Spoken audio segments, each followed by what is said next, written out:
ओम शांति।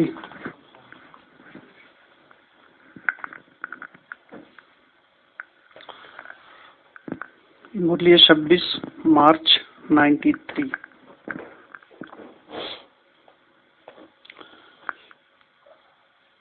वैसे तो मुरली है फरिश्ता वर्ष की मुरली है, लक्ष्य और लक्षण की समानता। उसमें ग्रुप नंबर 1 का है अलवेलापन कमजोरी लाता है, इसलिए अलर्ट रहो। अलवेलापन कमजोरी लाता है, इसलिए अलर्ट रहो। सभी संगम योगी श्रेष्ठ आत्माएं होना। संगम युग की विशेषता क्या है जो और किसी भी युग में नहीं है? जो सोचेगे, क्या क्या सोचोगे? कुछ भी प्लस, हाँ, पॉजिटिव। संगम युग की विशेषता है, एक तो प्रत्यक्ष फल मिलता है। प्रत्यक्ष फल कैसा होता है? आंखों से देखा। और एक का पदम गुणा प्राप्ति का अनुभव इसी जन्म में ही होता है। प्रत्यक्ष फल मिलता है ना। अगर 1 सेकेंड भी हिम्मत रखते हो तो मदद कितने समय तक मिलती रहती है? किसी एक की भी सेवा करते हो तो खुशी कितनी मिलती है? तो एक की पदम गुणा प्राप्ति अर्थात प्रत्यक्ष फल इस संगम पर ही मिलता है। तो ताजा फ्रूट खाना अच्छा लगता है ना। तो आप सभी प्रत्यक्ष फल अर्थात ताजा फल खाने वाले हो, इसलिए शक्तिशाली हो। कमजोर तो नहीं है ना, सब पावरफुल है। बाबा को फेथ है, सब पावरफुल है। कमजोरी को आने नहीं देना। जब तंदुरुस्त होते हैं तब कमजोरी स्वतः खत्म हो जाती है। सर्वशक्तिवान बाप द्वारा सदा शक्ति मिलती रहती है ना, तो कमजोर कैसे होंगे? कमजोरी आ सकती है, कभी गलती से आ जाती है। जब कुंभकर्ण की नींद में अलवेले होकर सो जाते हैं तब आ सकती है, नहीं तो नहीं आ सकती। क्या? कमजोरी। आप तो अलर्ट हो ना। अलवेले हो क्या? सभी अलर्ट हैं? सभी अपनी अपनी आंखों पर हाथ लगा के देख लें, अलर्ट हैं? खुली हैं? सदा अलर्ट हैं। संगम युग में बाप मिला तो सब कुछ मिल गया, तो अलर्ट ही रहेंगे ना। जिसको बहुत प्राप्तियां होती रहती हैं वो कितना अलर्ट रहती हैं। रिवाजी बिजनेसमैन को बिजनेस में प्राप्तियां होती रहती हैं तो अलवेला होगा या अलर्ट होगा? तो आपको 1 सेकंड में कितना मिलता है, तो अलवेले कैसे होंगे? बाप ने सर्व शक्तियां दे दी हैं। जब सर्व शक्तियां साथ हैं तो अलवेलापन नहीं आ सकता। सदा होशियार और सदा खबरदार रहो। तो इसमें बाबा ने कहा कि सभी संगम युग की श्रेष्ठ आत्माएं होना। संगम युग की विशेषता क्या है जो किसी भी युग में नहीं है? हाँ जी, बाप मिला, सब कुछ मिला, प्रत्यक्ष फल एक का पदम गुणा। और ये संगम युग है, वरदान्य युग, और किसी भी युग में नहीं है। जन्मते कौन सा वरदान मिला? पवित्र बनो, योगी बनो। नहीं तो हमने पहले लाइफ में कहाँ सोचा था ये चीज, लेकिन वो पवित्रता को धारण करने की ताकत कहाँ से आई आकर? तो वरदान तुरंत काम किया। वो माना परमात्म वरदान अभी ही प्राप्त होता है। जो हमने संसारिक पुराने सपने संजोए थे, जिनको बार बार स्मृति में लाते थे, ये करेंगे वो करेंगे, जैसे बाबा का ज्ञान मिला तो वो सपने भी एकदम चकनाचूर कर दिया हमने। उनको हमने सोचा नहीं है, माना 1 सेकंड की भावना, पता है ना, 1 सेकंड की बात है, 1 सेकंड में कितनी हिम्मत मिली। तो 1 सेकंड में हमने सारा निर्णय कर लिया। एक सारे क्लब में एक ऐतिहासिक फैसला समझिए। वो जो 1 सेकंड था, वो सारे क्लब की तकदीर का था वो। अगर हम उस 1 सेकंड में फैसला नहीं करते और पुरानी दुनिया में रहते तो क्या हासिल होता आज। तो 1 सेकंड की कितनी बड़ी हिम्मत मिली, और हिम्मत जो है मदद कितनी बड़ी मिली उसकी, वो है पद्म गुणा मदद। सारे कल्प में केवल उस 1 सेकंड में जो निश्चय किया, और निश्चय के आधार पर हिम्मत रख के जो हम आगे बढ़े, इस पथ पर हमने अपने कदम रखे। जो भी हमारे सपने थे, जिनको हमने बिल्कुल 1 सेकंड में नजरअंदाज कर दिया, जो लौकिक में थे, जिन रिश्तेदारियों से या संबंधों से, मित्र संबंधों से हमारा लगाव था, बहुत प्यार था, बहुत अपनापन लगता था, उनको 1 सेकंड में पराया नहीं बनाया। एकदम सच्चे रूप से जानते कि किस रूप से वो अपने हैं। वास्तव में इस ज्ञान में आने के बाद तो और ही हमारा उनसे प्यार बढ़ा है। पहले तो था स्वार्थ वाला प्यार, लेकिन अभी तो हमारा सच्चा प्यार हो गया। पहले तो हमारी इच्छाएं कैसी होती थी कि जो हमें उनसे चाहिए, जो हमारी अपेक्षाएं होती थी उनसे, वो अपेक्षाओं की पूर्ति तक ही हमारी इच्छाएं सीमित थी। लेकिन उसके बाद अभी हमारी इच्छाएं उनके प्रति क्या होगी, ये भी बाबा से पूरा वर्षा ले लें, ये भी बारिश क्वालिटी बन जाए, इनको भी माना इस मार्ग में चलने के लिए वरदानी, माना हमारे जो मानसिकता है उनके प्रति भी ऐसी रही, ऊंची मानसिकता होगी। तो पहले का दृष्टिकोण क्या था और अब का दृष्टिकोण कौन सा बन गया। केवल 1 सेकंड की बात थी वो।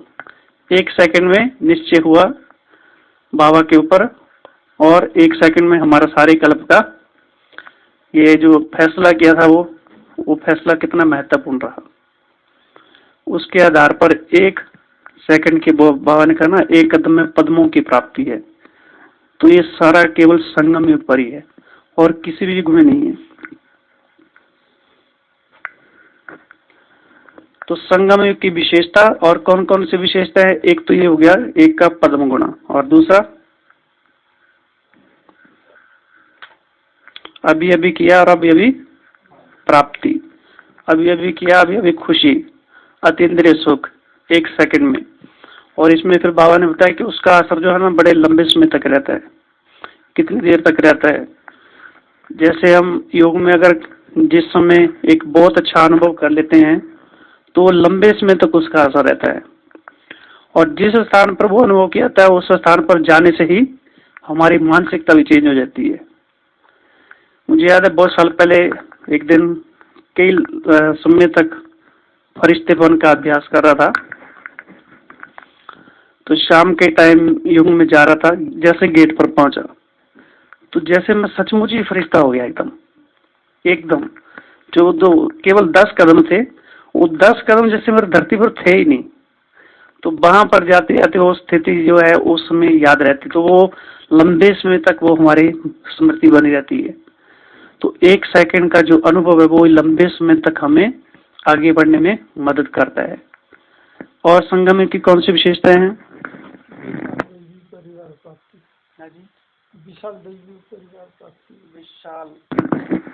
विशाल दैवी परिवार की प्राप्ति। ये जो परिवार है दैवी परिवार, पवित्र परिवार है। ये ब्राह्मण जो है रचे गए हैं, स्वयं परमात्मा द्वारा रचे गए परिवार है। ये सारे कल्प में नहीं मिलेगा, केवल संगम पर ही है। और कौन कौन से संगम की विशेषताएं हैं? सर्व संबंधों का रस एक बाप से है, अनुभव कर सकते हैं, इधर उधर भटकने की जरूरत नहीं है। और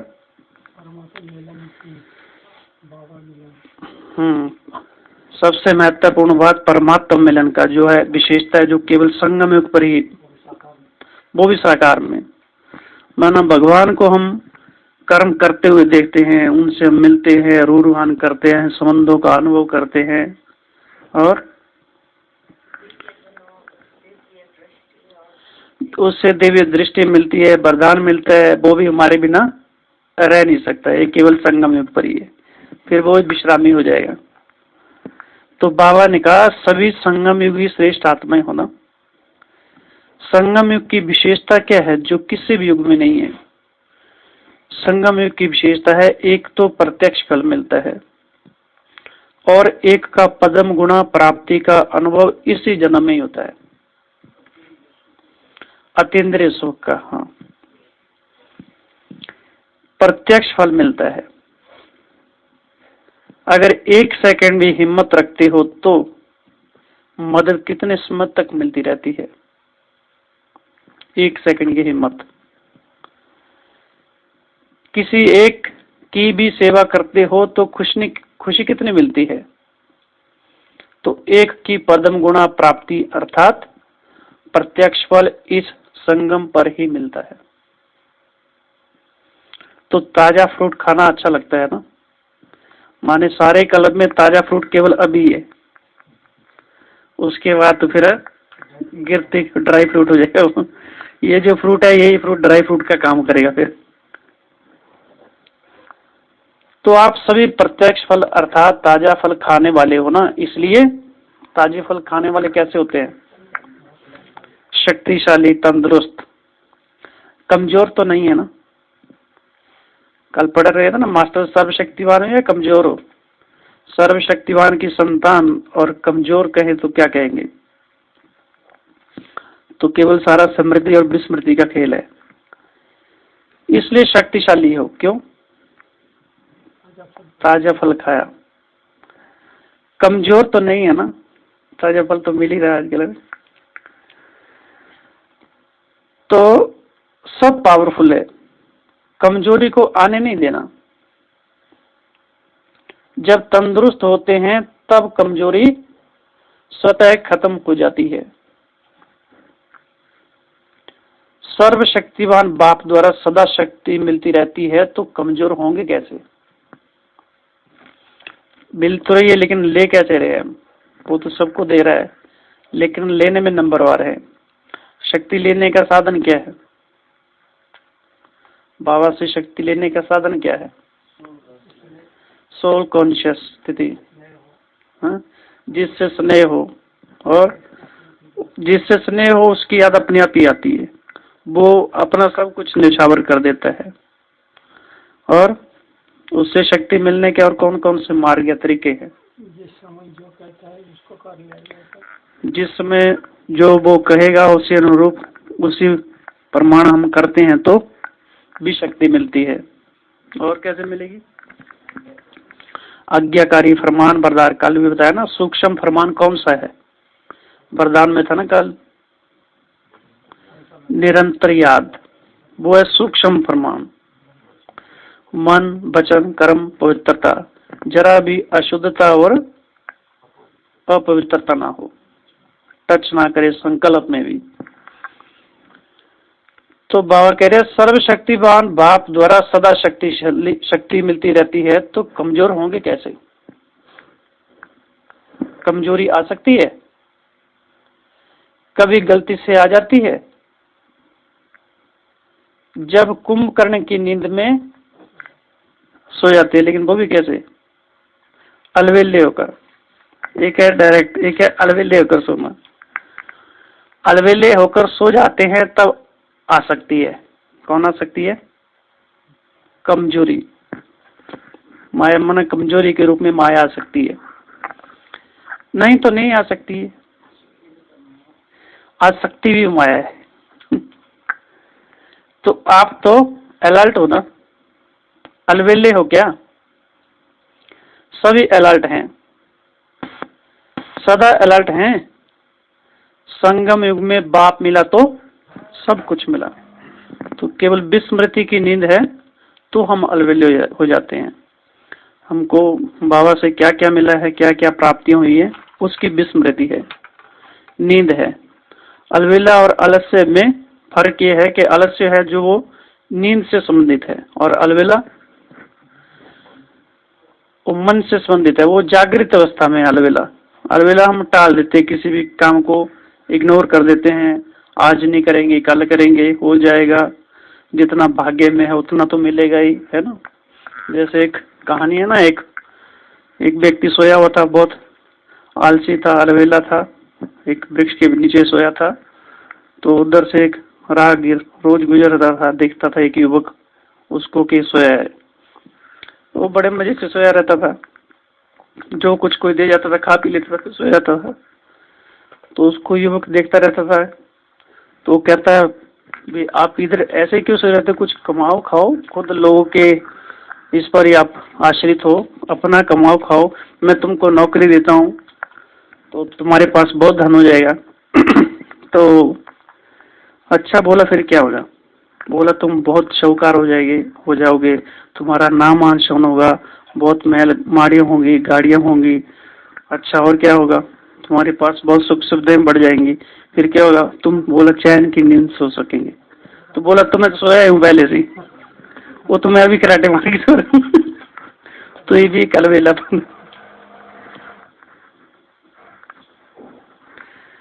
तो अलवेले होकर सो जाते हैं तब आ सकती है क्या कमजोरी?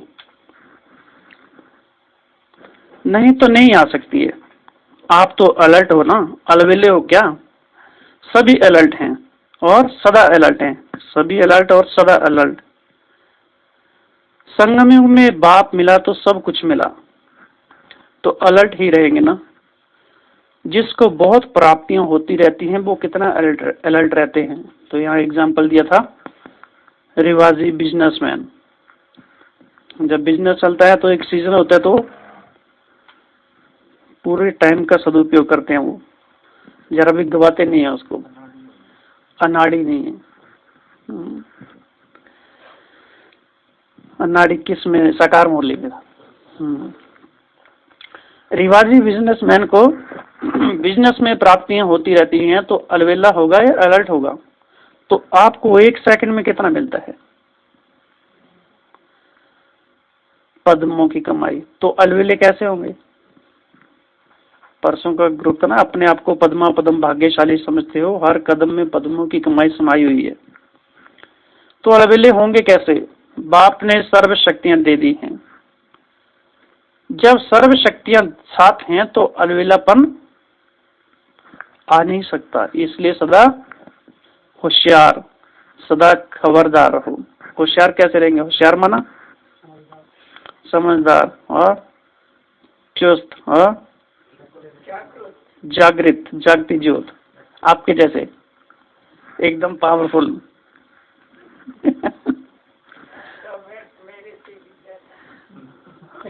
हाँ, और उससे आगे आपकी बात स्वीकार्य है, लेकिन हैं आप ही। हाँ, वो तो है ही है। एग्जाम्पल तो कोई सामने रखना पड़ता है ना, इसलिए बाबा ने रखा है आपको सबके आगे। सदा होशियार और सदा खबरदार रहो। तो ये मुरली जो है, इसमें बाबा ने जो कहा है, पीछे जो इसमें ने दिया है, वो लक्ष्य और लक्षण की बात है। वो फरिश्ते से संबंधित थी कि फरिश्ता वर्ष है, तो उसमें बाबा ने कहा कि सभी ने लक्ष्य तो अच्छा रखा है फरिश्ता बनने का, लेकिन लक्षण जो है, कोई कोई बच्चे लक्षण में भी 99% रखें।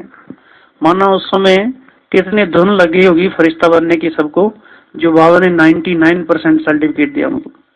और कोई कोई बच्चे हैं वो थोड़ा कम है, और कितना कम में? थोड़ा 90%, उससे कम नहीं है कोई भी। तो उस मुरली में बाबा ने कहा, निराकारी और आकारी बाप दादा मिल रहे हैं बच्चों से। तो साकारी सामने बैठे हैं, लेकिन जो आकार में आए हैं, आकार में हैं, बाबा से मिलन आने के लिए बाबा उनको भी देख रहे हैं। तो उसके लिए बाबा ने कहा, जो उसमें बाधक है, फरिश्ता क्यों नहीं बन पाते, फिर बाद में उसकी व्याख्या की है। उसमें एक ही चीज मुख्य है जो बाधा बनती है, जो ऑब्स्टेकल है, और वो है मैंपन। उसमें बाबा ने कहा, मोटे रूप से मैंपन तो खत्म कर दिया, लेकिन जो सूक्ष्म रूप से है, मोटेपन का देह अभिमान भी नहीं है, किसी को देह का आकर्षण भी नहीं है, स्वयं के देह के प्रति भी लगाव नहीं है, जो भी सुविधाएं हैं उनके प्रति भी कोई आकर्षण नहीं है, आसक्ति नहीं है, लेकिन सूक्ष्म एक मैं है अंदर। और वो कौन सा होगा? सूक्ष्म मैं। अपनी विशेषताओं से, कहीं कहीं अपनी विशेषताओं से मेरेपन है, उनसे लगाव है, अपने गुणों से लगाव है। मैं बुद्धिमान हूँ, मैं समझदार हूँ, मैं क्रिएटिव बुद्धि हूँ, और मेरी हैंडलिंग पावर बहुत अच्छी है, और हाँ जी, मेरी पहचान बहुत है, मुझे बहुत पहचान दे दो, और मेरी साधना बहुत अच्छी है।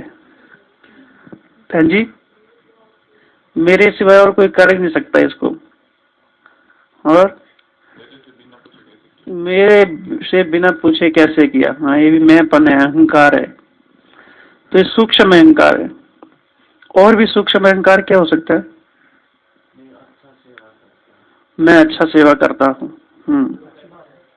वो तो अच्छी बात है, अच्छी सेवा करता हूँ, लेकिन अभिमान वश हो जाते ना, अभिमान है उसमें, उनकी बात है।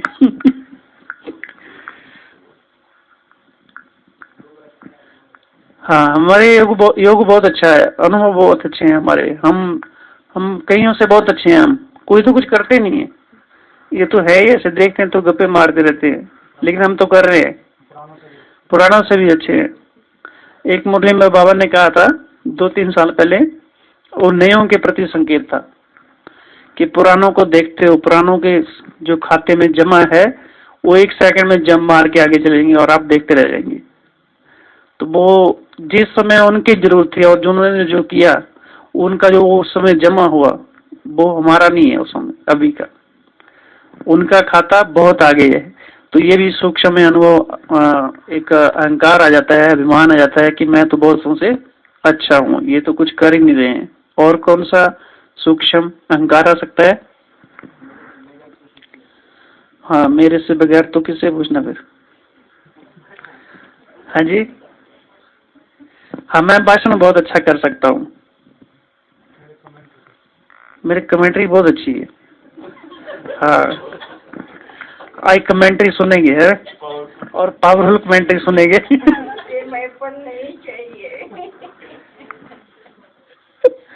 मेरा चिंतन बहुत अच्छा है, मैं बहुत अच्छा कार्य कर सकता हूँ। मेरे सिवाय और कोई कर ही नहीं सकता है। इसी को पॉजिटिव में हम लेते हैं। तो बाबा ने कल परसों मुरली में शायद कहा था, साकार मुरली में, कि बाप की तुम बच्चों को भी आवश्यकता पड़ी है, बाप के तुम मददगार बने हो। कितनी बड़ी बात है वो। तो एक पॉजिटिव वे में है कि भगवान को हमारी आवश्यकता पड़ गई, हालांकि उसने हमको चुना, आवश्यकता तो बाद में जरूरत पड़ी, लेकिन फिर भी बाबा ने हमको एक सम्मान में स्थित करने के लिए कितनी बड़ी वो उस चीज को नए तरीके से पेश किया। तो ये सूक्ष्म, तो इसमें बाबा ने मुरली में कहा कि ये जो सूक्ष्म अभिमान है यही फरिश्ता नहीं बनने देता। अर्थात दूसरे शब्दों में, जितना निरहंकारी स्थिति होती जाएगी उतना ही आप आकारी और निराकारी स्थिति का अनुभव करते रहेंगे, और उस स्थिति में रहने से फिर अनेकों को अनुभव करा सकेंगे। उसके पहले भी पढ़ा था ना एक बार, जो आप दुनिया को कहते हो और दुनिया उसको मानती नहीं, क्योंकि जो आप कहते हो करते नहीं हो। तो आपका करना, कहना और रहना, ये तीनों अगर समानता है तो आपको उससे बाद ज्यादा बोलने की जरूरत नहीं पड़ेगी, वो उनको अपने आप अनुभव होने लगेंगे। अदरवाइज वो कंप्लेन करते हैं, शिकायत करते हैं, तो उनकी वो शिकायतें खत्म हो जाएंगी। उसमें एक और बहुत अच्छा कोई शब्द था, उलानों की माला पहनाते, उनके उलाने समाप्त हो जाएंगे। जो कथने, करने और रहने में अगर समानता होगी तो यहाँ बाबा ने कहा जितना निरंकारी बनते जाएंगे उतना निराकारी और आकारी अवस्था में स्थित हो सकेंगे। तो ये था उसमें मुरली में छोटा सा पैरा दूसरा है, ये 25/11/93 की है। सदा अपने को चलते फिरते, खाते पीते, बेहद वर्ल्ड ड्रामा की स्टेज पर विशेष पार्टधारी आत्मा अनुभव करते हो। सदा अपने को चलते फिरते, खाते पीते, बेहद वर्ल्ड ड्रामा की स्टेज पर विशेष पार्टधारी आत्मा अनुभव करते हो। तो बहुत अच्छी एक युक्ति है, जब भी हम चले फिरे तो उसमें केवल यही सम्मान हम याद रख ले कि हम विशेष पार्टधारी हैं। कहाँ? बेहद वर्ल्ड ड्रामा की स्टेज पर। और खाते पीते भी। जो विशेष पार्टधारी होता है उसको सदा हर समय अपने कर्म अर्थात पार्ट के ऊपर अटेंशन रहता है। वो ऐसा वैसा कर्म नहीं करेंगे, क्योंकि सारे ड्रामा का आधार हीरो पार्टधारी होता है। एक मुरली में था ना, बाबा ने कहा कि हमेशा ही समझो कि सारे विश्व की आत्माएं आपके मस्तक के इर्द गिर्द घूम रही हैं। तो जो भी हमें तो देख रही हैं, जो हमारे संकल्पों को भी देख रही हैं, हमारे अंदर में क्या संकल्प चला तो वो रीड कर रही हैं। वो सोचेंगे बाहर से तो बहुत अच्छा बोले, अंदर में संकल्प क्या चल रहा है इनके, तो बड़े खतरनाक लोग हैं, खौफनाक लोग इनके पास जाना खतरे से खाली नहीं है। तो बाबा ने कहा सदा हर समय अपने कर्म अर्थात पार्ट के ऊपर अटेंशन रहता है। किसको? जो विशेष पार्टधारी होते हैं, क्योंकि सारे ड्रामा का आधार हीरो पार्टधारी होता है। तो इस सारे ड्रामा का आधार आप होना, तो विशेष आत्माओं को व विशेष पार्टधारियों को सदा इतना ही अटेंशन रहता है। विशेष पार्टधारी कभी भी क्या नहीं होंगे? अलवेले नहीं होंगे। वो सदा अलर्ट होते हैं, क्योंकि उनको मालूम होता है कि पुराने संस्कारों की मृत्यु हो चुकी है ना। तो कभी अलवेलापन तो नहीं आ जाता ना, कर तो रहे हैं, पहुंच ही जाएंगे, ऐसे तो नहीं सोचते। कर रहे हैं, लेकिन किस गति से कर रहे हैं? चल रहे हैं, लेकिन किस गति से चल रहे हैं? गति में तो अंतर होता है ना। तो ये था 25/11/93 की। अभी हम कमेंट्री सुनेंगे, सभी अलर्ट होके बैठेंगे। इस कमेंट्री से एक आधा जाना चाहिए।